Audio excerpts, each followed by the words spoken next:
colegas, quienes nos están viendo.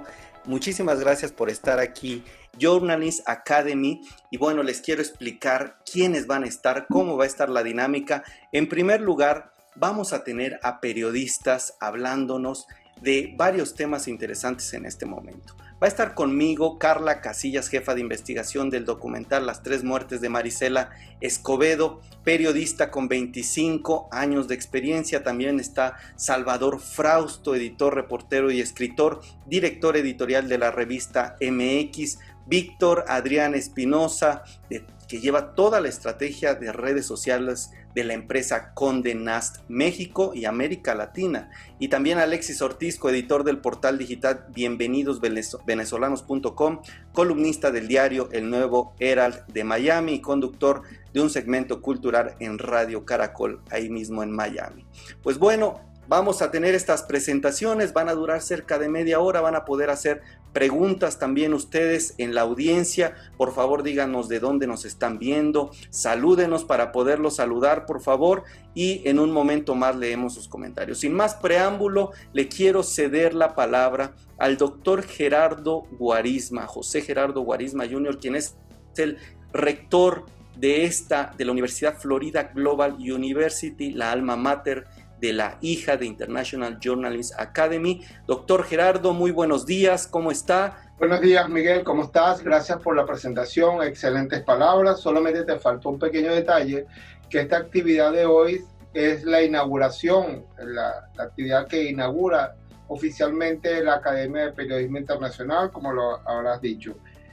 Como tú lo dijiste, la Florida Global University, una institución norteamericana que tiene ya 16 años de historia, que viene de una gran experiencia en educación familiar de más de 50 años y donde nos estamos proyectando a nivel internacional, no solamente con la licenciatura y maestría, sino con educación continua. Y yo siempre he tenido mi visión de hacer una academia en el área de periodismo digital, siempre hablamos de periodismo digital, porque sé la importancia que se han transformado los medios de comunicación masivos, como las redes sociales, los portales, los blogs, etcétera, etcétera, y hay que darle un poquito de formación y guiar ese proceso donde todos somos comunicadores sociales.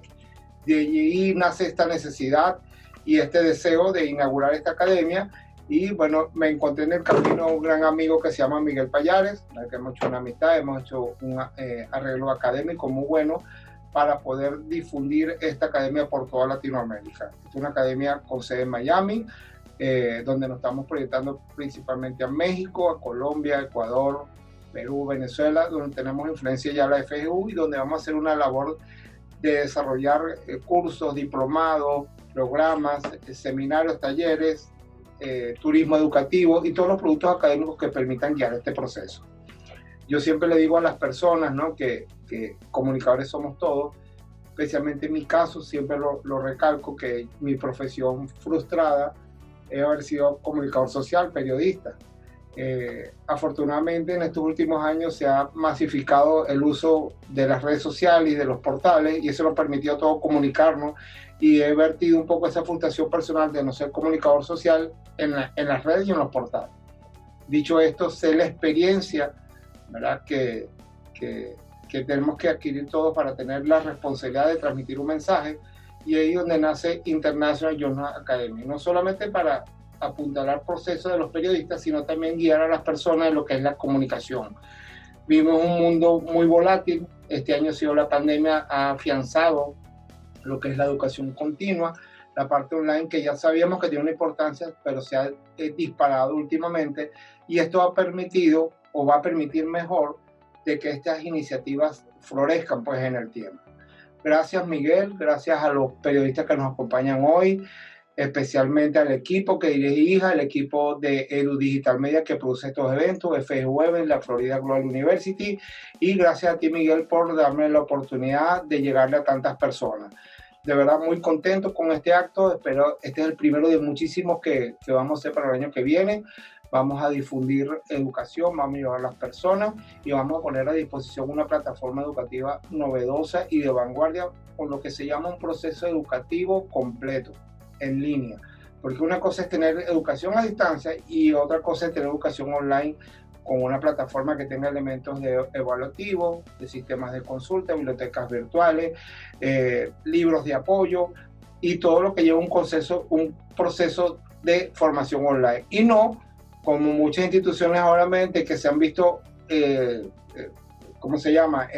Con la pandemia, a salir a dar clases a distancia y ponen un profesor a hablar por Zoom una hora donde no hay ningún elemento que ayude a una formación completa. Nosotros vamos a cuidar esos detalles, ¿verdad? Contamos con la sapiencia de Miguel y su equipo, de Elena y los profesionales que nos van a acompañar, y la capacidad académica tecnológica de la universidad y sobre todo el aval de Florida Global University para estas iniciativas. Así que, sin más, yo no soy el actor principal de este evento, soy solamente un humilde servidor que quería presentarlo e inaugurarlo, así que le cedo la palabra de nuevo a Miguel y al equipo que nos va a acompañar hoy. Gracias, Miguel, de verdad, por tu introducción y por haberte aliado con FGU, Florida Global University.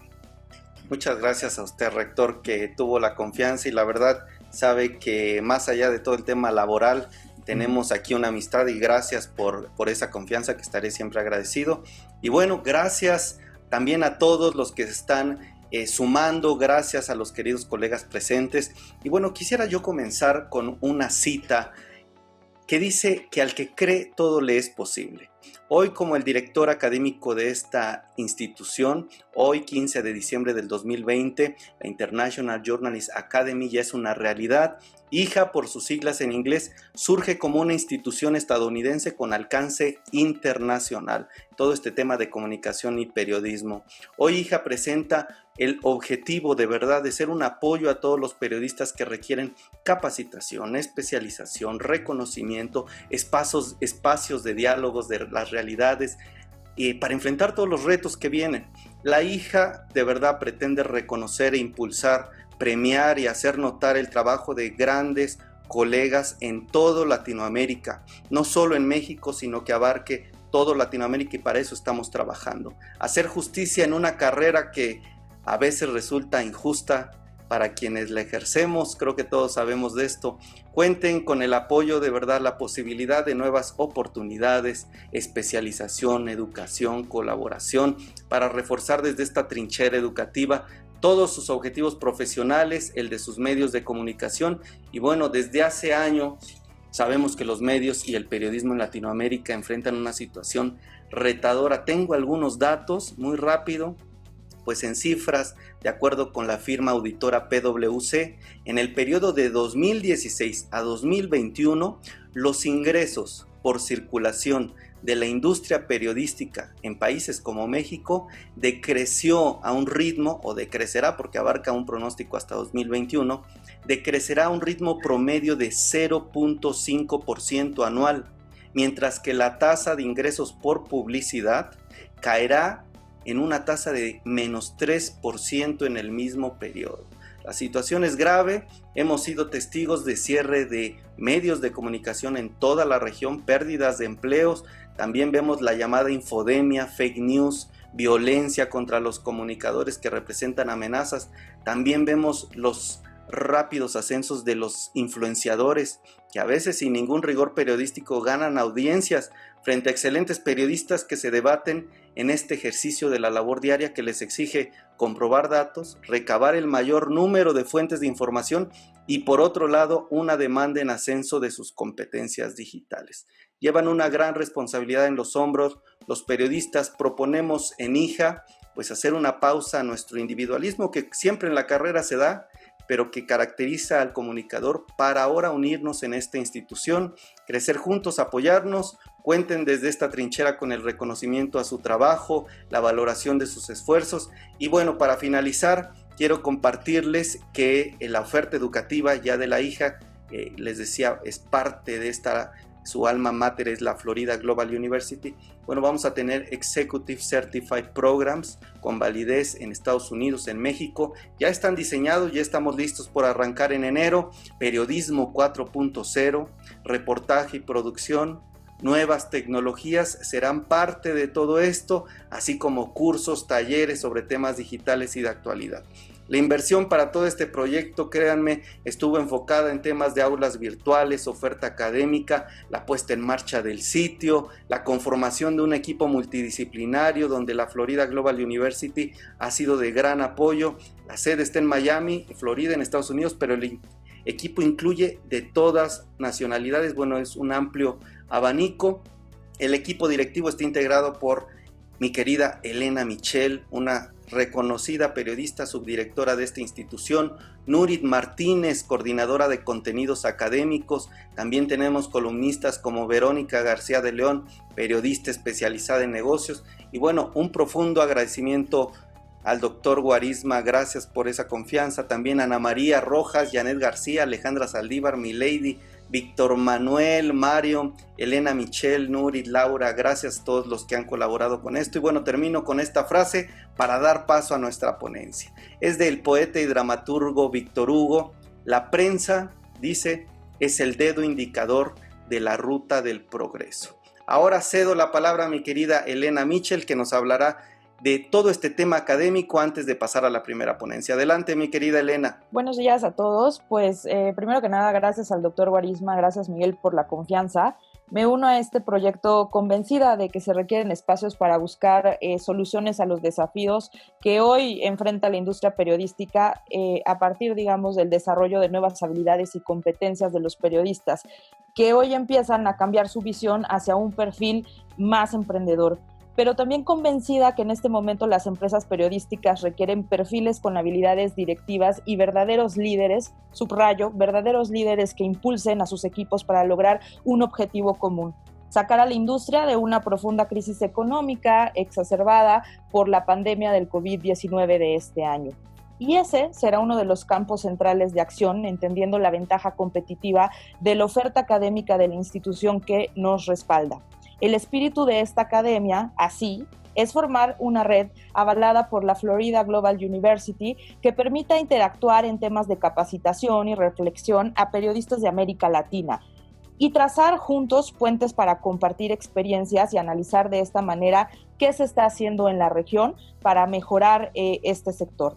Decidimos lanzar la academia con el Seminario Internacional Herramientas para reforzar el periodismo digital, porque en medio de esta crisis periodística, el reportero debe de diversificar las plataformas para difundir sus historias. En este contexto, los documentales empiezan a cobrar una fuerza importante como una ventana de oportunidad para los periodistas, digamos, que están descubriendo y buscando alternativas para transmitir sus mensajes. Pero ese descubrimiento, sin duda, implica aprender procesos y desarrollar nuevas competencias. Hay dos temas que siempre están presentes en el formato que se define a trabajar: la metodología de investigación y la comunicación directa, porque no hay periodismo sin el otro. De esta manera arrancamos este proyecto académico y a partir de la primera semana de enero los mantendremos informados de los nuevos talleres, conferencias y diplomados que pondremos, digamos, a disposición de toda la comunidad para juntos lograr los cambios y encontrar las soluciones que se necesitan en el mundo periodístico, Miguel. Muchas gracias, Elena. Pues ahora sí, si les parece bien, comenzamos con la primer ponencia. Carla Casillas Bermúdez nos va a hablar de cuáles son las bases para realizar un documental. Les quiero platicar de Carla. Ella lleva 25 años ejerciendo el periodismo entre México y España. Ha sido corresponsal en Madrid por más de una década. Madrid, uno de sus amores. Carlita ya me dirá si no. Ha sido coordinadora de la unidad de investigación de El Universal y editora jefa de Vice News en español. Actualmente es periodista independiente, consultora externa de Spotlight en ONU Mujeres y bueno, también es la jefa de investigación del documental Las Tres Muertes de Maricela Escobedo, que tuvo su premier en octubre de 2020, una producción de Netflix y Vice Studio. Adelante, Carla, sin más preámbulo, muchas gracias por estar aquí con nosotros y pues bienvenida. Muchísimas gracias a ti y a todos por la invitación y por ser parte de la inauguración, ¿no?, de la International Journalist Academy, lo cual me da muchísimo gusto estar aquí con todos ustedes y compartir algo de lo que fue mi experiencia en el documental de Las Tres Muertes de Maricela Escobedo. Les preparé una pequeña presentación que está dan para compartir pantalla. Bueno, pues primero que nada decirles que esta es la primera vez que yo trabajo en un documental y obviamente es otra narrativa, básicamente, ¿no? Como ustedes saben, o como Miguel les dijo y les compartió un poco, yo llevo 25 años de experiencia en el periodismo y 6 años más o menos o un poco más en el tema del periodismo de investigación, ya con esa expertise. Entonces, obviamente no es lo mismo, fue todo un reto pasar del periodismo de investigación, que básicamente lo hemos trabajado en prensa escrita, al periodismo de investigación ya a nivel documental, ¿no? Esto exige pues un esfuerzo mayor, sobre todo por las necesidades de todo un equipo que hay detrás y básicamente el director para llevar este lenguaje de investigación periodística al lenguaje de narrativo a través del cine, ¿no? Del cine documental, que es otro tipo de historia que exige muchísimo por parte del equipo de investigación. Entonces les voy a contar brevemente cómo se hizo esta investigación y después si me quieren hacer una pregunta, pues yo estaré encantada. Vamos a... Bueno, un poco las personas que hicimos este documental, Carlos Pérez, el director del documental, Laura Waldenberg es la productora ejecutiva, yo fui la periodista de investigación, a mi lado como compañero de fórmula siempre estuvo conmigo Alejandro Melgoza, y en Chihuahua tuvimos un reportero investigador que fue Marco Antonio López. ¿Cómo nace un poco? Les voy a contar un poco cómo nace la historia para darles contexto de Maricela Escobedo, de llevarla al cine documental.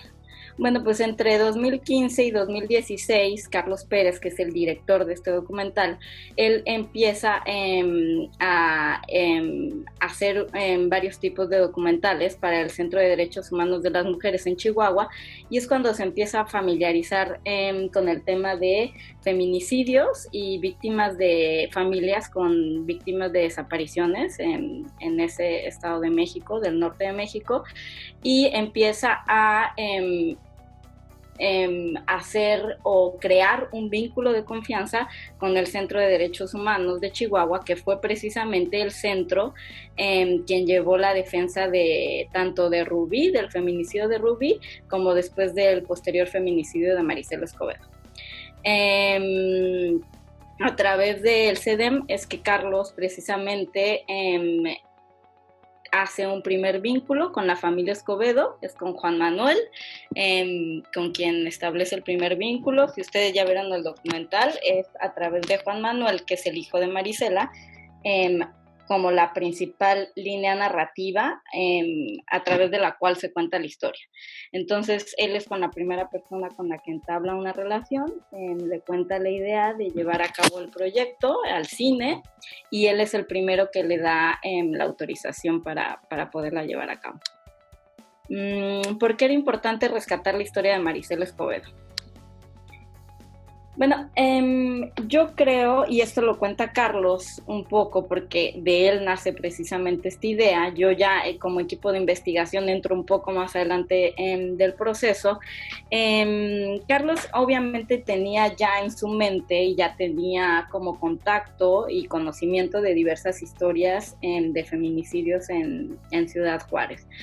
Sin embargo, la historia de Maricela Escobedo era, aparte de que él tenía un trato directo, obviamente, con quienes fueron las abogadas de tanto de Rubí como de Maricela, y tenía una cercanía con esta historia, pues sin duda esta historia es una historia que cuenta un poco todas las capas de violencia a las que se puede enfrentar una víctima de un feminicidio o desaparición en Ciudad Juárez, ¿no? En Chihuahua. Entonces tenemos varios elementos que son muy interesantes y dolorosos de contar, y que hacen que que el acceso a la justicia por parte de las víctimas sea muy, muy difícil y en este caso haya acabado de una manera verdaderamente trágica, ¿no? Como todos conocemos. Entonces, pues Marisela básicamente se convierte en una voz después de haber sido una enfermera que se había dedicado toda su vida a estar en el hospital, a llevar una vida relativamente normal y tal. Al partir del feminicidio de su hija, ella se convierte en una activista y se convierte también en la voz de muchísimas mujeres y madres que habían perdido a sus hijas por el tema de feminicidio o de desaparición. Entonces, ella adquiere una relevancia muy evidente en Ciudad Juárez, en Chihuahua. Se vuelve muy vocal, hablaba muchísimo con los medios porque ella era una persona muy, muy inteligente que sabía que visibilizar su caso era importantísimo para que se hiciera justicia y que a su vez también iba a visibilizar la situación de feminicidios que se vivía en Ciudad Juárez, ¿no? En Chihuahua. Entonces, debido a eso es que decide Carlos pues llevar a cabo este documental. Carlos Escopio tenía una pequeña productora precisamente que se llama Escopio y el documental surge en principio como un proyecto pequeño, pero a medida que va avanzando en la historia y va haciendo las primeras grabaciones, tiene contacto con Netflix y con Vice, y es que estas dos productoras deciden también apostar por esta historia y es en ese momento donde la historia encuentra una salida mucho más poderosa de la que se pensaba, ¿no? Entonces ahora tenemos, justo como lo dijo Miguel, el 14 de octubre, el pasado 14 de octubre, se estrenó en Netflix, una plataforma muy poderosa, y ahora pues podemos ver este documental en 190 países y en 30 idiomas. Ahora vamos a entrar un poco ya en cómo fue la investigación periodística, que creo que es un poco más lo que les interesa y más lo que yo sé, obviamente, ¿no? Y les vamos a contar un poco cómo fue todo este proceso. Como ustedes saben, cada caso de investigación periodística tiene sus particularidades y por tanto su metodología. O sea, no es lo mismo investigar un caso de corrupción que un caso de feminicidio, que un caso de un crimen, que un caso de un entramado corrupto a nivel continental, ¿no? Entonces, obviamente a partir de las herramientas que nosotros tenemos como periodistas y que hemos desarrollado a lo largo de nuestra carrera, es que vamos creando una especie de metodología para cada caso, ¿no? Porque cada caso tiene sus particularidades y a partir de los primeros documentos o primeras cosas que tenemos, es que tenemos que ir desarrollando una metodología. Es importantísimo, también lo mencionó Elena Michel ahora en su presentación, el desarrollo de una metodología en cualquier investigación periodística, ¿no? Porque esto te va a permitir estar seguro absolutamente de todo lo que dices y sentirte mucho más, mucho más seguro de cada cosa de la que vas desarrollando. Y la hipótesis, como decíamos, puede ir cambiando en la medida que vas investigando o no, o puedes ir reforzando, ¿no? Ciertas ideas que tenías, ¿no? Al principio. Entonces, un poco cuando nosotros partimos de la investigación, pues nosotros teníamos una hipótesis, sabíamos que el homicidio, sobre todo en la segunda parte del documental, el feminicidio de Marisela Escobedo, había quedado muy opaco ante la opinión pública y no había quedado claro, ¿no? Quién había sido los verdaderos asesinos u homicidas de Marisela Escobedo, y nosotros partimos de la idea de que detrás de ello pues podía estar el Estado. De ahí, bueno, es un poco esto lo que dice, ¿no? sería que Marisela Escobedo lo de Marisela Escobedo había sido un crimen de Estado urdido desde el poder, ¿no? Que era más o menos nuestra hipótesis. Y el reto en este caso, como ustedes saben, esta historia se había contado de alguna manera ya, sobre todo por medios locales, varias veces, pero se había contado de manera, yo creo que fragmentada, y nunca se había hecho una verdadera línea de tiempo que nos contara un poco la película completa de cómo se había desarrollado esta historia a lo largo de más o menos los 3 años, ¿no?, que se desarrolla. Entonces, el reto era rehacer, desempolvar toda esa cúmulo de documentos y de pistas que ya teníamos, y poder tener la historia de principio a fin totalmente documentada a partir de todas las fuentes posibles, para que a su vez el director pudiera en un momento dado recrear o evocar las situaciones más, digamos, como complicadas y con toda la seguridad de que eso había sido así, ¿no? Entonces nuestro reto obviamente era contar, como les digo, la historia de principio a fin, tener un entendimiento absoluto y apegado a la realidad de lo que era esta historia, y por supuesto también encontrar todo tipo de hallazgos periodísticos, pequeños, medianos o grandes, que hubieran faltado, o los huecos que hubieran faltado ya en esta investigación, ¿no? Que, bueno, en los diversos textos, ¿no?, que ya se habían publicado de alguna manera. ¿Por dónde comenzamos y qué herramientas de investigación tenemos? Bueno, pues el primer paso, obviamente, como les conté, fue reconstruir toda la historia paso a paso. Para esto nos ayudamos de una línea de tiempo construida a partir de 8 fuentes. Fueron más o menos 8 fuentes las que usamos para hacer toda esta línea de tiempo, que ahora les vamos a detallar. Y básicamente se trataba de hacer como el andamiaje, ¿no?, de la historia. Aquí tenemos algunas fotografías de lo que fue nuestra línea de tiempo. Este era nuestro pequeño cuarto de guerra, en donde desarrollamos toda la investigación. Ahí van a ver al ratito todos los documentos que obtuvimos, y estas básicamente son las fuentes que, a partir de las cuales hicimos toda nuestra investigación. Las fuentes oficiales fueron el expediente por homicidio agravado de Rubí Freire Escobedo, el expediente por homicidio de Marisela Escobedo. Ambos están conformados por unas 3.700 hojas. En este caso es importante decir que ambos crímenes fueron calificados como homicidio agravado y homicidio, porque en ese entonces no estaba tipificado todavía el feminicidio como tal. Entonces, así se estaban los expedientes, ¿no? Obviamente tuvimos el acceso a la audiencia oral del juicio contra Sergio Barraza, que fue el feminicidio de Rubí Freire Escobedo. También leímos un libro que se llama La verdad del caso Rubí, escrito por Joel Meneses, que fue el defensor de oficio de Sergio Barraza, el feminicida de Rubí. Teníamos fuentes cercanas a la familia Escobedo, por supuesto, y sin su permiso no hubiera sido posible, obviamente, este documental, lo cual fue valiosísimo. También el vínculo de confianza que logró hacer el director con la familia, ¿no? ¿Esto a qué nos dio acceso? Pues nos dio acceso a los diarios familiares de Juan Manuel y de Marisela Escobedo. Nos dio acceso al informe del CEDEM, que es el Centro de Derechos Humanos de las Mujeres, que, como les comenté, fueron los defensores tanto de Rubí como de Marisela. Fuentes hemerográficas, obviamente. Tuvimos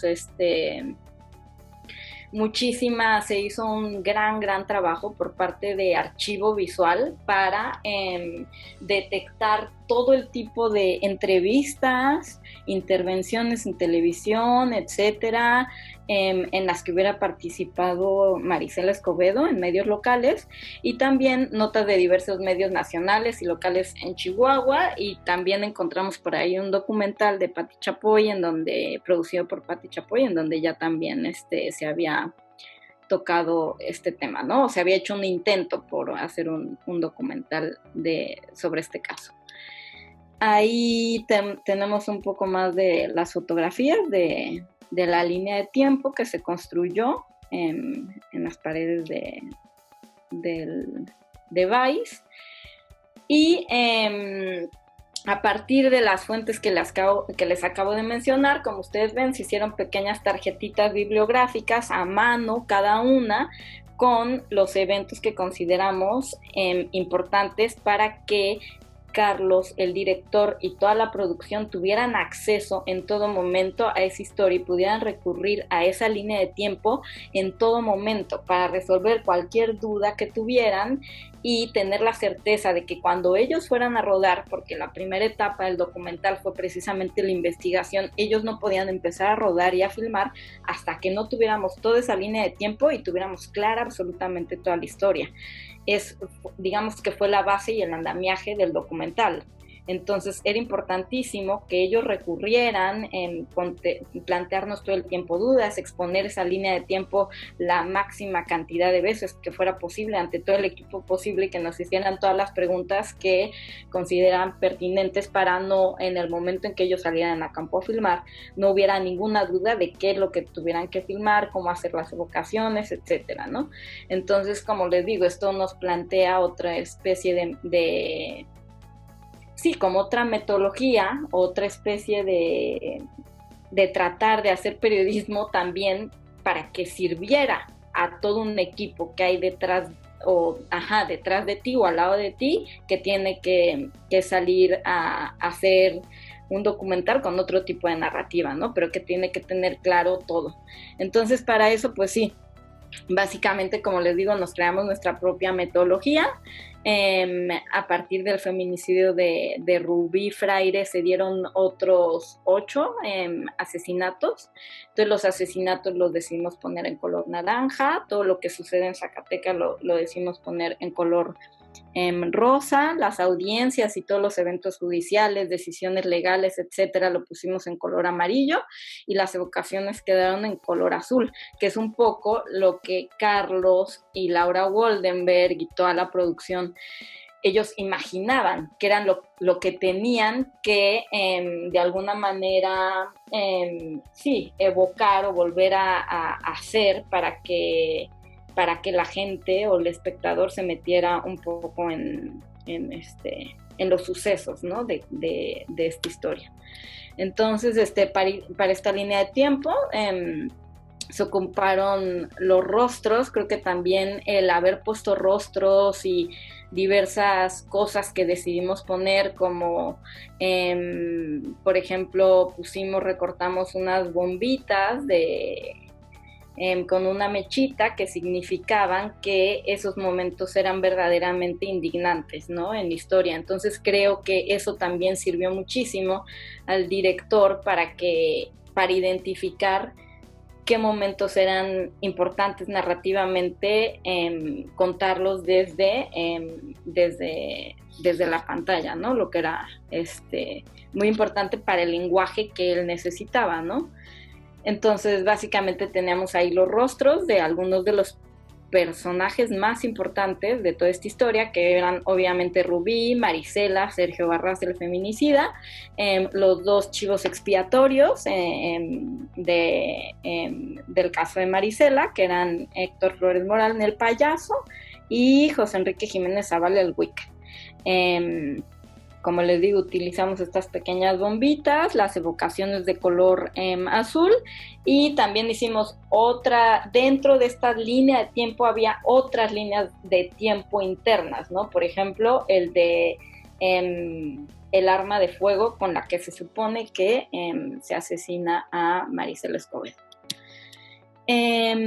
También se utilizaron, ahí se ven de fondo estos como post-its color azul y color verde que ven ahí, pues son las estructuras, ¿no? del Poder Judicial, las estructuras de la Fiscalía, algunos personajes y 2 árboles genealógicos que eran importantísimos para saber y tener claro la estructura de ambas familias, ¿no? Tanto de la familia Barraza, que era la familia del feminicida de Rubí, como de toda la familia Escobedo. De igual modo, se estructuraron las direcciones de todos los lugares donde hubo sucesos relevantes, para que Carlos, igualmente el director, decidiera o pudiera tomar las decisiones de dónde iba a ir en cada scouting al que iba, y pudiera ver los escenarios, dónde era factible o no rodar, y dónde habían sucedido los hechos más importantes que necesitaba recrear, ¿no? Esto se hizo tanto en Chihuahua como en Zacatecas. ¿Para qué sirvió esta línea de tiempo? Creo que se los he venido diciendo un poco a lo largo de esta exposición, pero básicamente era tener un poco la película completa, repasarla las veces que fuera necesario para hacernos las preguntas pertinentes, verificar los hechos y cruzar todas las fuentes, y toda esta línea de tiempo finalmente se trasladó a una base de datos, a un Excel con 352 eventos importantes que al final también nos sirvió muchísimo para hacer el fact-check final del documental, ¿no? ¿Para qué sirvió en el lenguaje documental? Bueno, esto normalmente lo explica Carlos, no yo, que es el director, pero es un poco lo que les dije, ¿no? Obviamente yo no... Es la primera vez que yo trabajo en esto, y obviamente alcancé a entender un poco, ¿no?, lo que es el lenguaje documental, y por lo que más o menos las preguntas o las necesidades que Carlos nos iba planteando al equipo de investigación. Pero básicamente él lo explica muy bien, ¿no? O sea, esta línea de tiempo le sirvió muchísimo para encontrar los momentos más personales de la vida de Marisela, para encontrar los momentos jurídicos y periodísticos también que debía resaltar.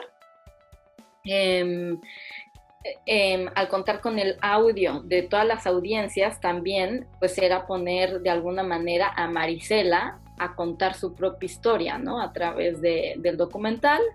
De todos estos audios también salió la idea de básicamente de evocar los momentos más importantes de todo el relato, y encontrarles un lugar dentro de la narrativa del documental, que se divide, como ustedes saben, si es que ya lo vieron, en 3 actos, ¿no?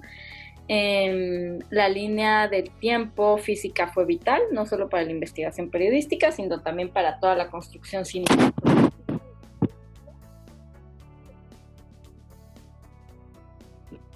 Balanceado, ¿no? Y que hubiera una línea narrativa y una tensión en los 3 actos en que se desarrolla el documental. Y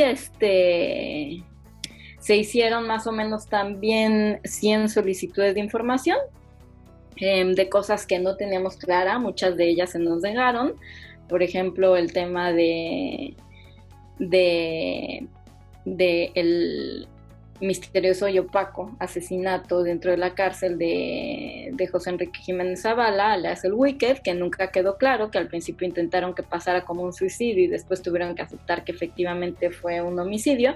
Y por ejemplo, en ese caso muy específico, nosotros pedimos los videos, ¿no? Los videos que hubiera del penal, los informes, etcétera, y cosas que nos fueron negadas, ¿no? Por parte de las autoridades tanto de Chihuahua como federales de la Procuraduría. Se buscó a todas las partes involucradas, y de las personas que creemos que faltaron sus testimonios, o sea, que eran muy importante tener sus testimonios y que no los pudimos tener en el documental, fueron de Rosa María Sandoval, que fue la fiscal de Chihuahua encargada de investigar el homicidio de Marisela Escobedo, de Catalina Ochoa, que fue la mujer juez, quienes absuelven a Sergio Barraza, Rafael Boudib, que también fue parte de ese jurado, y los policías, ¿no?, que fueron los primeros que llegaron a la escena del feminicidio de Rubí Fraile. Finalmente, me gustaría un poco a manera de conclusiones resaltar como algunos de los hallazgos periodísticos o cosas que desde el punto de vista periodístico consideramos de gran valor, que fue, por ejemplo, que por primera vez después de 10 años, que justo estamos precisamente mañana se cumplen 10 años del feminicidio de Marisela Escobedo, que hablara Perla Márquez, ¿no? Perla Márquez, ella es la defensora pública de El Wicked, a quien el Estado asegura que mató a Marisela, y ella por primera vez habla ante la cámara y acepta que su defendido le dijo que había sido torturado para inculparse, ¿no? del homicidio de Marisela. Creemos que fue una revelación muy, muy importante que pone en duda absolutamente, ¿no? la versión oficial sobre el homicidio de Marisela, y muy, muy valiente, ¿no? Por parte de la defensora pública. También tenemos a Andy Barraza hablando por primera vez desde la cárcel de Texas, en donde se encuentra. Él es a quien toda la familia Escobedo ha señalado como el homicida de Marisela Escobedo, y que a su vez nunca fue esa línea de investigación verdaderamente seguida, ¿no? Por parte de la Fiscalía, tanto de Chihuahua como de la Procuraduría en ese entonces. Y pues básicamente también tenemos una especie de conclusión, que es que si creemos que si los primeros respondientes y la Fiscalía hubieran hecho bien su trabajo desde el inicio, desde el feminicidio de Rubí Freire, pues se hubieran evitado la tragedia, obviamente, en que acabó esta historia, y como les decía, una serie o una ola de asesinatos que vino después, ¿no? También tenemos claro, después de esta investigación, la perversidad de las autoridades mexicanas para crear archivos expiatorios, y también lo hablamos mucho en el equipo, que es necesario pues empezar a cambiar las narrativas, ¿no? en este país, y dejar de volver héroes o de alguna manera ensalzar, ¿no? A quienes realmente no lo son, ¿no? O sea, creemos que ya hay muchas historias que se han contado de criminales en serie, de narcos, muchos chapos, etcétera, ¿no? Y creemos que hay gente, mujeres, defensores de derechos humanos, activistas, etcétera, que día a día se están jugando la vida en este país por hacer de este un país más justo y con más respeto a los derechos humanos, o defensa de la tierra, del medio ambiente, qué sé yo, y esas son historias que creemos que a veces escasean, ¿no? De frente a otro tipo de historias que ya son muy contadas, ¿no? Entonces, bueno, pues básicamente esto es un poco mi exposición. Espero no haberme pasado en el tiempo. No, hombre, estuvo genial. Adelante, Carleta. Y pues ya, no sé cuál sea la dinámica, si hay alguna pregunta. Sí, estamos transmitiendo, Carla, en YouTube, y ya hay algunos comentarios. Me da gusto porque la verdad es que te voy a leer. Yasmín Val dice: está excelente realizado ese documental. También Mauricio Chalons Rapec dice: gracias por la invitación. Medina Medios dice: excelente temario de este seminario, excelente tema de la conferencista, dice Salomé Martínez. Felicitaciones a todos y muchas gracias por la invitación. Voy a leer los demás comentarios posteriormente, pero Carla, una pregunta. Ya creo que nos diste una exposición muy clara de cuáles fueron los requerimientos y cuál fue el proceso, cómo primero la investigación, después rodar, pero ¿cómo planeas? Yo te vi en algunas redacciones reunirte con tu equipo, planear una investigación. ¿Cómo se planea? ¿Cómo se plantean objetivos alcanzables, medibles, concretos de una investigación?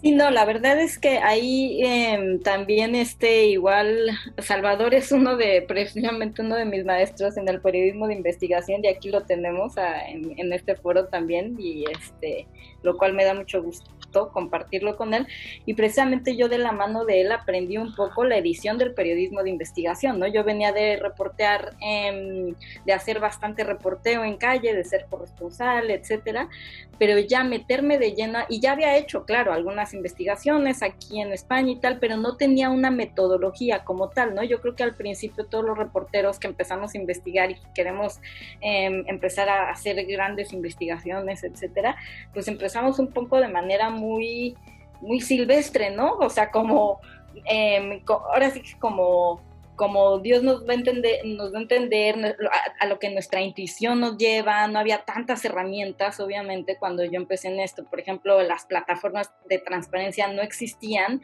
y un poco todo era fuentes vivas, ¿no? Y documentos que a veces conseguías a través de fuentes, etcétera, ¿no? Entonces, a partir de que yo entro a la unidad de investigación del periódico El Universal, ya como coordinadora de la unidad de investigación, es que empiezo a afinar mucho más esta metodología, ¿no? Entonces, igual,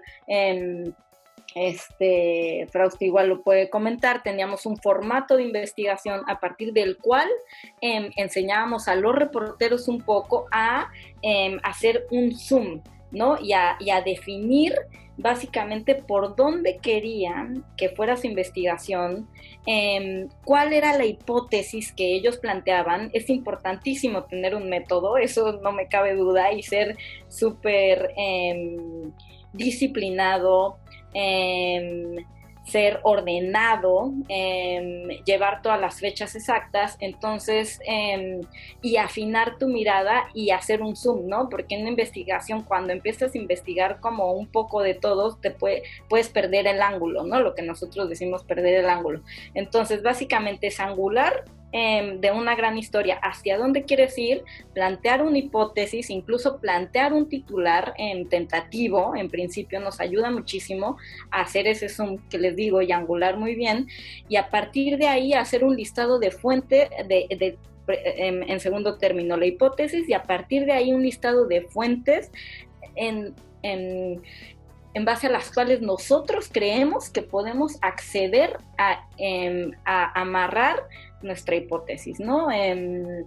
Tanto fuentes vivas, reporteo en calle, como reporteo de escritorio, ¿no? Digamos, ahorita hay muchísimas herramientas también, a partir de las cuales se puede investigar, fuentes abiertas también, incluso redes sociales nos ayudan muchísimo, ¿no? Que hay muchísimas fuentes, o gente a la que estamos investigando también publica muchísimas cosas en redes sociales que nos pueden dar unas pistas, y a partir de eso ir guiando al reportero en toda su investigación, ¿no? Hay veces que los reporteros, y que a todos nos ha pasado, nos embotamos, por decirlo de alguna manera, en una investigación y ya no sabemos hacia dónde ir o hacia dónde apuntar, o creemos que ya no tenemos más fuentes o eso, y siempre la labor de un buen editor que lo ve con mirada fresca y desde fuera, pues es ayudar, ¿no? A salir de esos pequeños baches a los reporteros y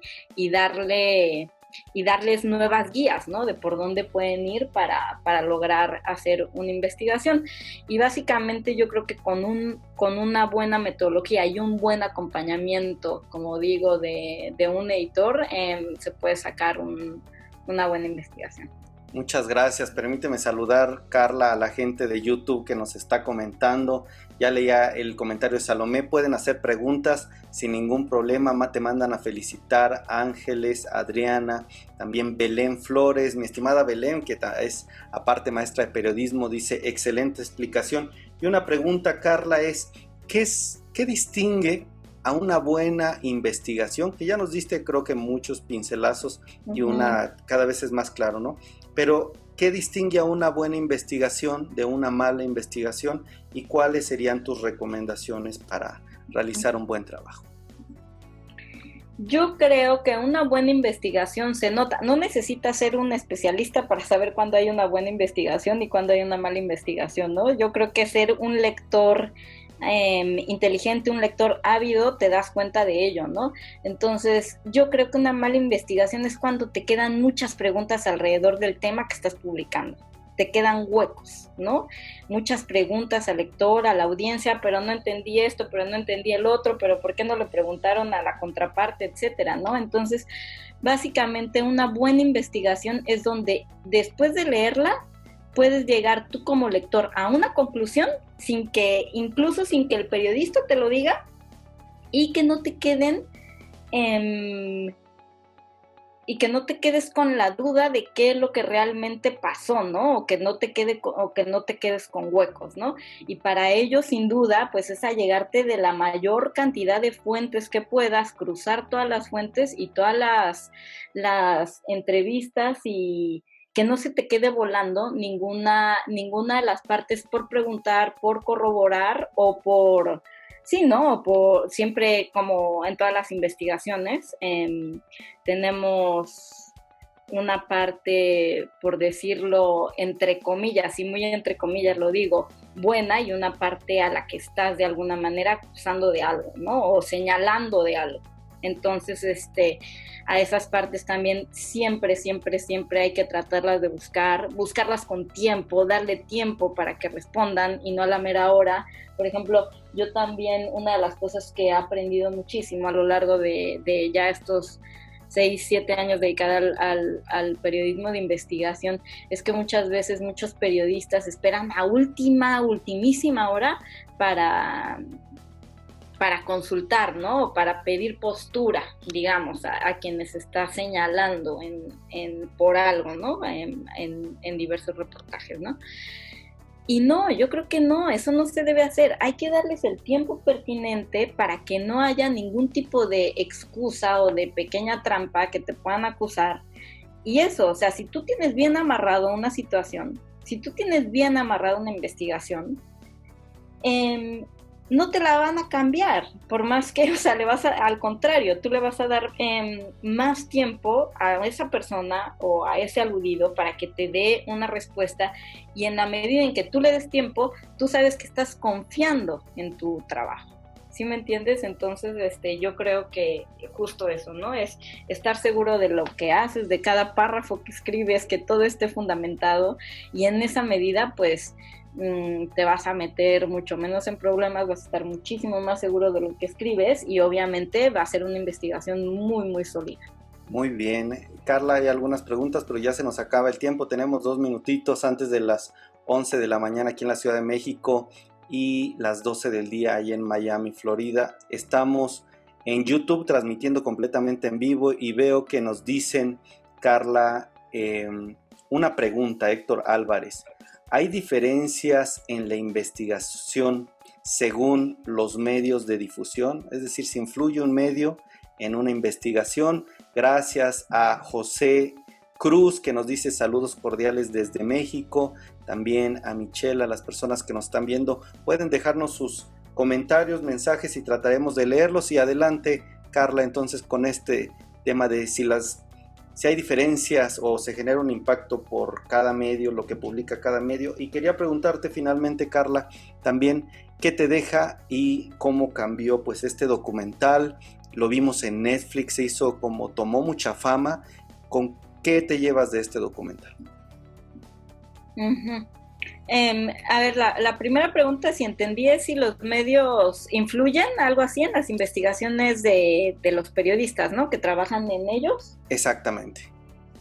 Ajá.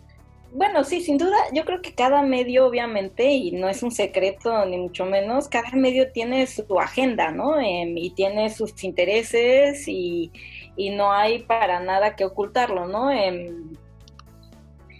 De hecho, yo creo que los periodistas de investigación justo tenemos ese instinto y ese sentido, ¿no? De saber que cada medio tiene sus intereses y su propia agenda, etcétera, ¿no? Pero yo creo que las unidades de investigación, tristemente cada vez más escasas en México, son esas pequeñas ventanas a través de las cuales se puede hacer un muy buen periodismo, ¿no? Independientemente de la agenda que tenga el medio, que yo creo que desde mi punto de vista la ejercen más en el tema del diarismo, por ejemplo, ¿no? En el tema del diarismo, de lo que van publicando, de su agenda diaria, de a quién le dan más o menos voz políticamente, etcétera, ¿no? Entonces, precisamente las unidades de investigación son esa pequeña ventana para ejercer un periodismo, entre comillas, independiente dentro de los medios, ¿no? Que diario pueden ir siguiendo una u otra línea. En mi caso, por ejemplo, yo la verdad, dentro de los medios en que he trabajado periodismo de investigación, hasta que estuve en ellos, no tuvimos grandes problemas, obviamente. Y yo personalmente incluso agradezco muchísimo a veces que la dirección o mis jefes o algo sean mucho más sinceros con el equipo con el que estoy trabajando y conmigo, ¿no?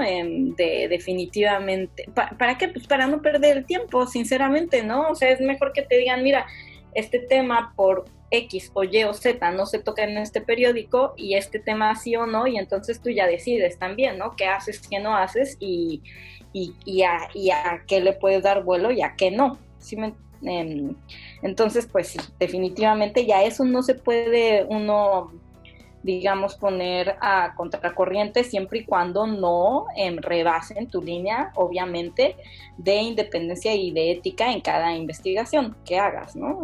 Que yo creo que ahí sí no hay espacio de negociación, ¿no?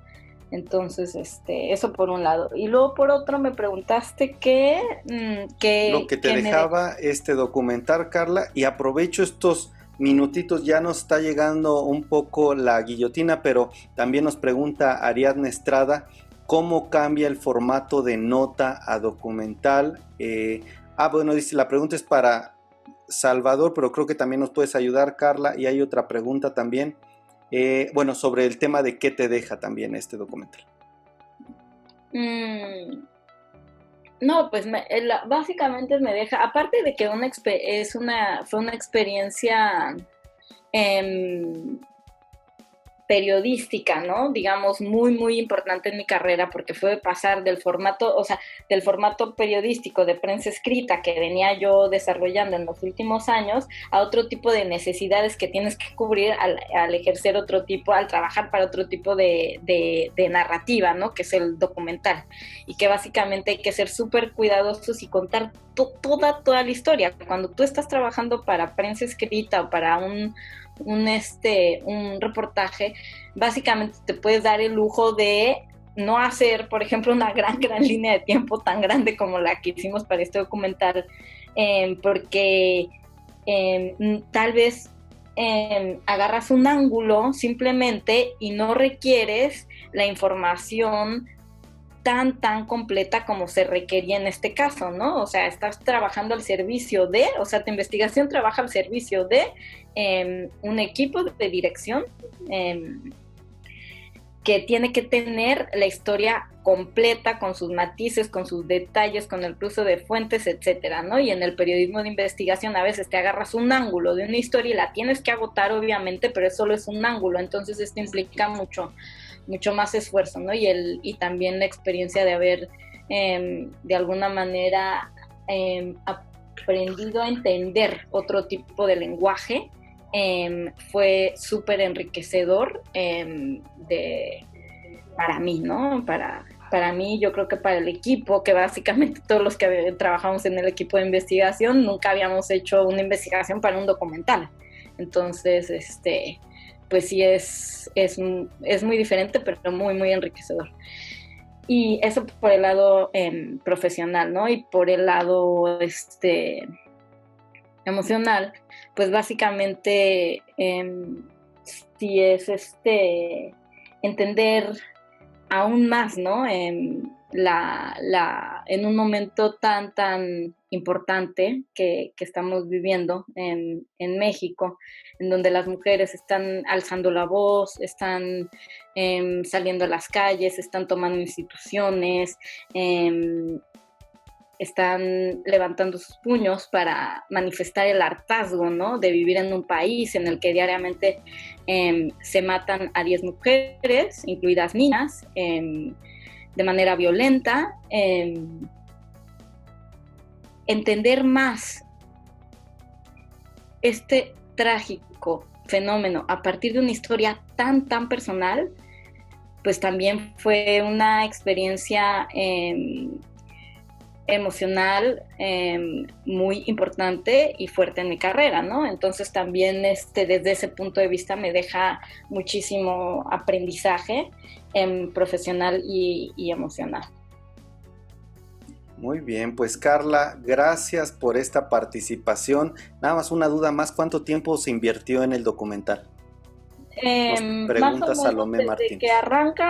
Desde que arranca el kickoff, digamos, del documental y todos nos conocemos hasta que se estrena en Netflix, más o menos 1 año y medio.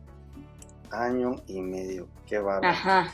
Pues, en que diversos equipos fueron trabajando de manera escalonada, digámoslo así, ¿no? Pero el primero que entramos fue investigación. A partir de ahí nosotros salimos un poco, entra otro tipo de equipos, digamos, pero el director siempre está presente, digamos, a lo largo de todo el proceso, ¿no? Y luego diversos equipos vamos entrando y saliendo en la medida que nos lo van requiriendo. Pues querida Carla Casillas, de verdad, amiga, muchas gracias por estar en este seminario. Tomamos notas, esta línea del tiempo, el tomar en cuenta todos los factores posibles, tener estas tarjetas bibliográficas, la investigación, el cómo rodar, una metodología, la disciplina, el tener orden, fechas, el angular bien, tener una hipótesis. Creo que nos has dado una clase de periodismo de investigación de este documental, cómo se realiza, y la verdad te agradezco mucho.